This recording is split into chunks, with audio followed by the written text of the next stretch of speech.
छत्तीसगढ़ में अगर बस्तर की बात की जाती है तो बस्तर का के जो सबसे महत्वपूर्ण मुद्दों में से कोई एक मुद्दा है तो वो मुद्दा है माओवाद।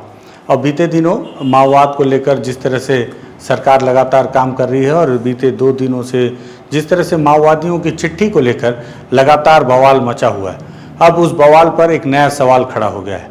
सवाल ये खड़ा हुआ है कि जो माओवादियों के सेंट्रल कमेटी के स्पोक पर्सन अभय के द्वारा जो चिट्ठी जारी की गई है, जिसकी जिम्मेदारी पूरे माओवादी संगठन की तरफ से बयान जारी करना है, क्या अब माओवादियों के बीच भी सब कुछ ठीक ठाक नहीं चल रहा?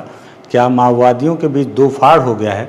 अगर ऐसा नहीं है तो अब ये तीसरी चिट्ठी कहाँ से आ गई और ये तीसरी चिट्ठी का अब क्या मतलब समझा जाए?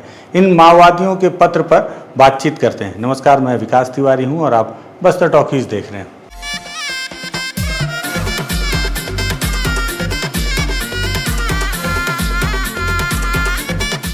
सबसे पहले अगर आपको याद हो, हमने जो पिछले वीडियो में आपको हमने दिखाया कि किस तरह से माओवादियों के जो सेंट्रल कमेटी के स्पोक पर्सन है अभय, उन्होंने एक पत्र जारी किया और ये पत्र उन्होंने सरकार के नाम जारी किया, जिसमें उन्होंने प्रधानमंत्री और केंद्रीय गृह मंत्री से ये निवेदन किया कि 1 महीने का अगर युद्ध विराम कर दिया जाए तो अब माओवादी पार्टी चाहती है कि इस हथियारबंद संघर्ष विराम किया जाए और जनता की समस्याओं पर अब वो खुले तौर पर आकर लड़ना चाहते हैं। साथ ही साथ उन विपक्षी दलों के साथ कंधे से कंधा मिलाकर लड़ना चाहते हैं जो विपक्षी दल अभी भी जनता के लिए लड़ रहे हैं।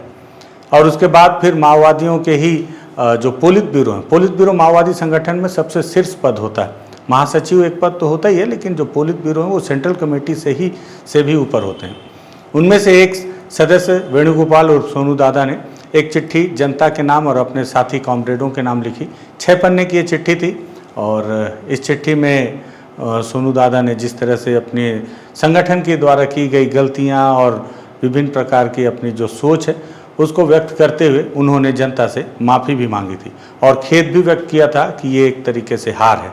इसे हार मानते हुए उन्होंने आखिरी की लाइनों में खेद भी व्यक्त किया था।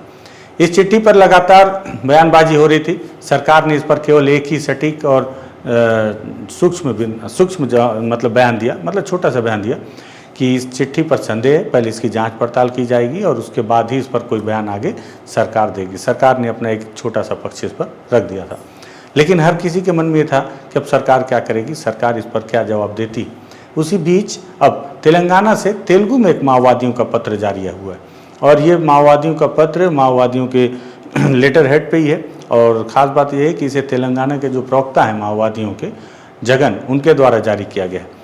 तेलुगु में था ये पत्र, तो मुझे संदेह हो रहा था कि तेलुगु में पता नहीं क्या लिखा है, क्योंकि हम तो तेलुगु पढ़ पाते नहीं। तो हमने इसको तेलंगाना से ही, जो लोग तेलुगु के अच्छे जानकार हैं, जो लोग तेलुगु पढ़ पाते हैं, तेलुगु की भाषा और लिखित जो लिपि है उसको, तो उनसे हमने ट्रांसलेट करवा कर इसे हिंदी में कन्वर्ट किया है। और सबसे पहले मैं आपको उस चिट्ठी को बताता हूँ। देखें, ये चिट्ठी है जो आप स्क्रीन पर देख रहे हैं, तेलुगु में है, हालांकि इसको हमने हिंदी में कन्वर्ट करवाया है। सबसे पहले इसे इंग्लिश में कन्वर्ट कराया और उसके बाद फिर तेलुगु में इसे हमने कन्वर्ट करवाया, तो हिंदी में करवाया कन्वर्ट, ताकि आपको हूबहू बता सकें कि इस चिट्ठी में क्या लिखा है। इस चिट्ठी में लिखा हुआ है 19 सितंबर 2025, सशस्त्र संघर्ष में अस्थायी युद्ध विराम की घोषणा जिसे कॉमरेड सोनू ने केंद्रीय समिति के प्रवक्ता अभय के नाम से जारी किया है, वह केवल सोनू की व्यक्तिगत राय है, पार्टी का निर्णय नहीं। ये जो हेडिंग है यही चौंकाने वाली है। उसके बाद इस प्रेस नोट में या फिर इस लेटर हेड में लिखा हुआ है, प्रिय जनता, केंद्र की भाजपा सरकार लंबे समय से क्रांतिकारी आंदोलन को कुचलने की योजना बनाकर लागू कर रही है। जनवरी 2024 से ऑपरेशन कागर के नाम पर बड़े पैमाने पर सैन्य हमले चलाए जा रहे हैं, जिनका उद्देश्य नेतृत्व कैडरों और यहां तक कि आम जनता को भी खत्म करना है। मार्च 2025 में कुछ जनवादी बुद्धिजीवियों ने पीस डायलॉग कमेटी बनाई। ये जो पीस डायलॉग कमेटी है तेलंगाना में बनाई गई है, जिसमें एक सेंट्रल कमेटी के सरेंडर्ड माओवादी भी हैं और भी कई अन्य वहाँ के बुद्धिजीवी लोग भी बनाई हैं, और सरकार व माओवादी पार्टी के बीच शांति वार्ता का प्रस्ताव रखा।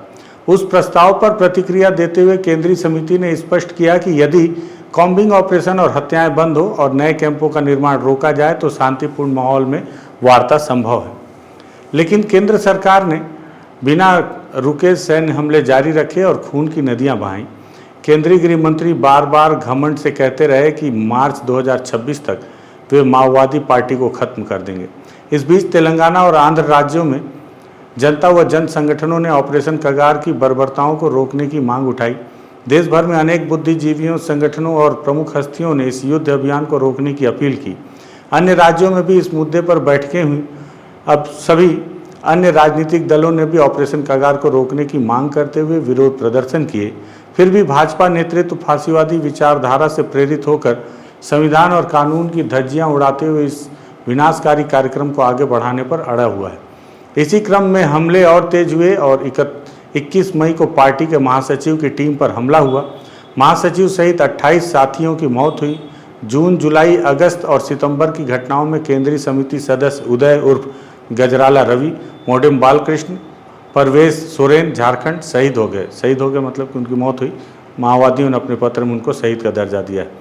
राज्य समिति सदस्य गौतम भास्कर, अरुणा, जगन उर्फ पन्ना, पांडु उर्फ चंद्रहास और अन्य भी उनके साथियों की मौत हुई। कुछ जिला समिति और क्षेत्रीय समिति सदस्य की भी मौत इस अलग अलग घटनाओं में हुई है। इन परिस्थितियों में कुछ राज्य समिति सदस्य और निचले स्तर के समिति सदस्य स्वास्थ्य समस्याओं के कारण पार्टी की अनुमति से आत्मसमर्पण कर चुके हैं। देखिए, माओवादियों ने इस पत्र में लिखा है तेलंगाना के कि जिन लोगों ने सरेंडर किया है वो स्वास्थ्य तौर पर परेशान थे, मतलब उनको कुछ बीमारी रही, कुछ दिक्कतें रही, उन्होंने अनुमति लेकर समर्पण किया है और ये बात थोड़ी सी ध्यान देने योग्य है। हालांकि पूरे देश में ऑपरेशन कगार को रोकने की मांग उठ रही है। भाजपा अपनी जन विरोधी और हिंसक नीति के चलते हत्याएं जारी रखे हुए है। इसके ऊपर से भाजपा नेता सार्वजनिक रूप से कह रहे हैं कि वे माओवादियों से बातचीत नहीं करेंगे और हथियार डालकर आत्मसमर्पण करने की मांग कर रहे हैं। एक ओर वे कहते हैं हम वार्ता नहीं करेंगे, दूसरी ओर हत्याएं करते जा रहे हैं। और इसी बीच केंद्रीय समिति के सदस्य कॉमरेड सोनू ने अजीबोगरीब ढंग से 1 महीने का समय मांगते हुए घोषणा कर दी कि वे सशस्त्र संघर्ष को स्थगित कर रहे हैं। उन्होंने कहा कि उन्हें विभिन्न स्थानों पर पुराने पार्टी नेताओं और कार्यकर्ताओं से सलाह मशविरा करने के लिए 1 महीना चाहिए और उन्होंने समिति सदस्यों से अपनी राय दिए गए ईमेल पते पर भेजने को कहा। इतनी बड़ी घोषणा इस तरह से करना कोई मायने नहीं रखता। यदि कोई व्यक्ति सशस्त्र आंदोलन छोड़कर मुख्य धारा में आकर कानूनी ढंग से काम करना चाहता है तो उस निर्णय पर पार्टी समिति में चर्चा और मंजूरी आवश्यक है। यदि उन्होंने अपनी राय पार्टी चैनलों के माध्यम से रखी होती तो उन्हें उत्तर मिल जाता, परंतु इस तरह सार्वजनिक घोषणा करके उन्होंने पार्टी के भीतर और क्रांतिकारी खेमे में भ्रम फैला दिया है। उनका यह तरीका आंदोलन के लिए मददगार नहीं बल्कि हानिकारक है।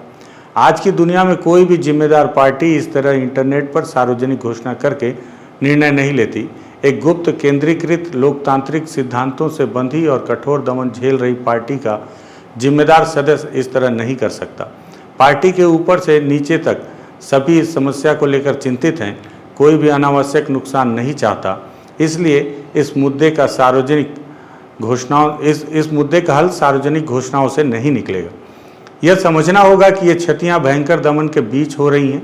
इसका तुरंत हल न भी निकले फिर भी 2024 में जारी पोलित ब्यूरो परिपत्र को लागू करना तत्काल कर्तव्य है। मैंने आपको कई बार बताया कि 2024 में पोलित ब्यूरो ने एक सर्कुलेशन जारी किया था अपने पार्टी के लिए, जिसमें उन्होंने कई नई नीतियां बनाई थी कि किस तरह से पार्टी को आगे चलाना है, किस तरह से इस समय को झेलना है और किस तरह से खुद को बचाकर लड़ाई को जिंदा रखना। ये बात पोलित ब्यूरो ने अपने उस सर्कुलेशन में रखी थी और भी कई बिंदुवार बातें रहीं। आज पूरी दुनिया जान चुकी है कि फिलिस्तीन में जो कुछ हो रहा है वह नरसंहार है। इसका मतलब है कि दमन का स्तर वैश्विक स्तर पर बढ़ गया है। ऐसे तरीके आंदोलन को नुकसान पहुंचाते हैं और कोई लाभ नहीं देते। यह कोई आधिकारिक पार्टी घोषणा नहीं है। क्रांतिकारी खेमे और अन्य राजनीतिक दलों को इसे आधिकारिक बयान नहीं मानना चाहिए। इस घोषणा से किसी को भ्रमित होने की जरूरत नहीं है। भाजपा की फांसीवादी और जन विरोधी नीतियों के खिलाफ संघर्ष और तेज करना होगा।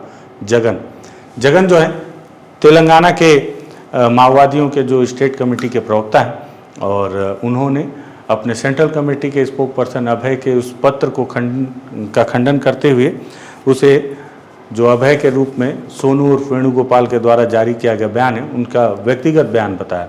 साथ ही साथ उन्होंने विरोध किया है कि इस तरह से पार्टी के फैसले जो है इंटरनेट पर नहीं डाले जाते, वो व्यक्तिगत और गुप्त रूप से उसके फैसले लिए जाते हैं और उस पर जब सबकी एक राय होती है तब जाकर उस फैसले पर आगे पार्टी बढ़ती है। तो कुल मिलाकर आप देखिए कि 2 पत्र आए सोनू दादा के, एक तो अभय के नाम से और एक उनके खुद के नाम से, और तीसरा पत्र आ गया है जगन के नाम से। और इन दोनों पत्रों को अगर मिलाकर देखा जाए तो ये बात तो तय है कि पार्टी की स्थिति वैसे ही बुरी चल रही है। उन्होंने अपने 11 पन्ने के बुकलेट में भी इस बात का जिक्र किया है कि 55-56 साल के बाद दोबारा पार्टी इतनी बुरी स्थिति में है जब उनका कोई महासचिव मारा गया है। दूसरी तरफ पार्टी के खेमे में भी इस तरह से अलगाववाद वाली स्थिति है। किस तरह से बीते दिनों 6 पन्ने के पत्र को जब हमने विश्लेषण के तौर पर पूरी तरह से आपको पढ़कर सुनाया तो उसमें बहुत सारी शब्दावली ऐसी थी अपनी पार्टी को लेकर जो बता रही थी कि माओवादी के जो शीर्ष नेता है वो भले पार्टी में विचार विमर्श ना कर पा रहे हों, लेकिन पार्टी की बहुत सारी नीतियों से खुद भी क्षुब्ध हैं और बहुत सारी चीज़ों को जब उनके द्वारा एनालिसिस किया जा रहा है तब उन्हें लग रहा है कि वो गलत दिशा में चल रहे हैं। लेकिन ये तो पार्टी के एक शीर्ष नेता का बयान बता दिया गया है, तेलंगाना के स्टेट के जो जगन है, जो प्रवक्ता है उनके द्वारा। साथ ही साथ कल ही मेरे पास किसी माध्यम से झारखंड के जो प्रवक्ता हैं उन्होंने भी संपर्क करके मुझसे ये सवाल पूछा माओवादियों के कि क्या ऐसा हो सकता है कि सोनू दादा ने समर्पण कर दिया हो और ये पत्र समर्पण करने के बाद लिखा हो। तो उन्हें भी इस बात का संदेह है। तो ये बात तो तय है कि माओवादियों की आपस में कम्युनिकेशन में काफ़ी दूरियां हैं और वो एक दूसरे से मिल नहीं पा रहे। लेकिन दूसरी बात कि इतना बड़ा फैसला अगर पोलित ब्यूरो के सदस्य ने लिया और उसे सर्कुलेट भी करवा दिया तो वहीं स्टेट कमेटी के जो माओवादी हैं अगर वो सीधे तौर पर इंटरनेट पर आकर अपने ही पार्टी के शीर्ष नेता के बयान को या उनके द्वारा जारी किए गए पत्र को खंडन कर रहे हैं उसका, तो इसका मतलब ये माना जा सकता है क्या कि पार्टी के बीच सब कुछ ठीक ठाक नहीं चल रहा है। क्या शीर्ष नेतृत्व पर आपस में किसी बात को लेकर विरोधाभास है? क्या कहीं ऐसा तो नहीं कि जिस तरह से बातें निकल कर आ रही थी कि देव जी को अब पार्टी का महासचिव का कमान सौंप दिया गया है, जबकि उनसे शीर्ष जो है, अगर उनसे सीनियर नेता की बात की जाए तो वहाँ पर सबसे ज़्यादा प्रबल दावेदार वेणुगोपाल उर्फ सोनू दादा रहे। लेकिन ये भी हो सकता है कि वेणुगोपाल उर्फ सोनू दादा की जो भाभी हैं सुजाता ने उन्होंने हाल ही में तेलंगाना में जाकर समर्पण किया है। वे बताते हैं कि वेणुगोपाल की जो पत्नी है उन्होंने महाराष्ट्र की गढ़चिरौली में जाकर सरेंडर किया है। तो हो सकता है कि पार्टी में इस बात को लेकर भी इस तरह से देखा जा रहा हो कि अगर उनकी भाभी और उनकी पत्नी ने सरेंडर कर दिया है तो ऐसे में कैसे वो वेणुगोपाल के ऊपर भरोसा करें और उन्हें पार्टी की सबसे बड़ी कमान उनके हाथ में सौंपें। और कहीं ऐसा तो नहीं कि इस फैसले के बाद ही सोनू दादा का मन बदल गया हो। बहुत सारी बातें, कुछ भी हो सकता है।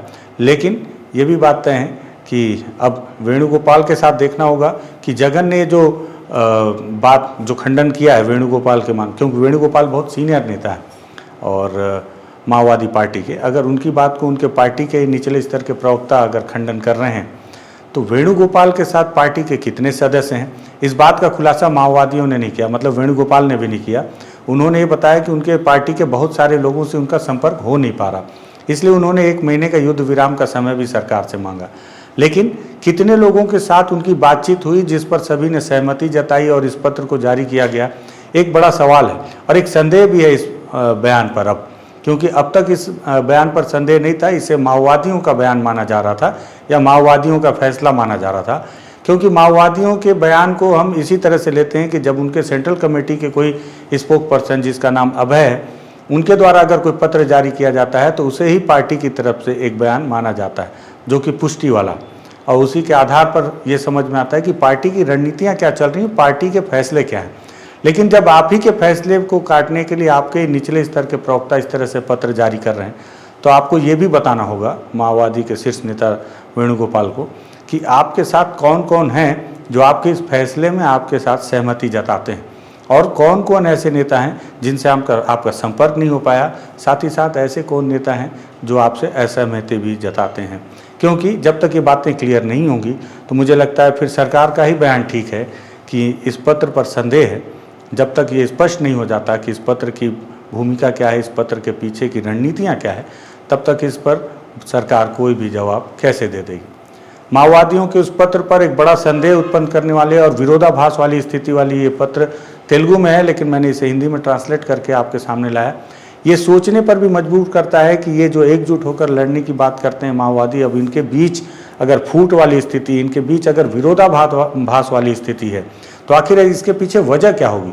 आखिर क्या वजह होगी जो जान देने के लिए आतुर हैं उनके बीच आखिर ऐसी कौन सी लालसा है कि वो लोग एक दूसरे की मंशा नहीं समझ पा रहे और दोनों के उद्देश्य बदल जा रहे हैं और उनके बीच में इस तरह के विरोधाभास उत्पन्न हो रहे हैं। और अगर विरोधाभास उत्पन्न हो रहे हैं तो फिर आप अपनी पार्टी की कमान कैसे संभाल रहे हैं? तो फिर सही बात है कि फिर विजय शर्मा जी ने भी सही सवाल किया कि अगर आप शांति वार्ता को लेकर और युद्ध विराम को लेकर इधर पर्चा भी दे रहे हैं, भले 1 महीने बाद ही सही, और वहाँ आपके जो निचले कैडर हैं वो शिक्षा दूतों की हत्या कर रहे हैं, ग्रामीणों की हत्या कर रहे हैं, तो इस तरह के दो अर्थी काम कैसे हो रहे हैं? तो माओवादियों को मुझे लगता है कि इस पर अपनी बात स्पष्ट रूप से रखनी होगी, इस बात को स्पष्ट करना होगा कि इसके पीछे किसकी क्या मंशा है और किसकी क्या राय है, सरकार क्या समझे और जनता क्या समझे। मुझे लगा इस पत्र को भी आपको दिखाना चाहिए और आपके सामने भी रखना चाहिए, क्योंकि आप जनता हैं और जनता सबसे ज़्यादा, जनता ही जनार्दन है। आप जो फैसला लेंगे, आप जो बात अपनी बात रखेंगे, सरकार और माओवादियों तक को पहुँचती है। तो इस वीडियो को शेयर कीजिएगा, बस्तर टॉकीज़ को सब्सक्राइब कीजिएगा। धन्यवाद।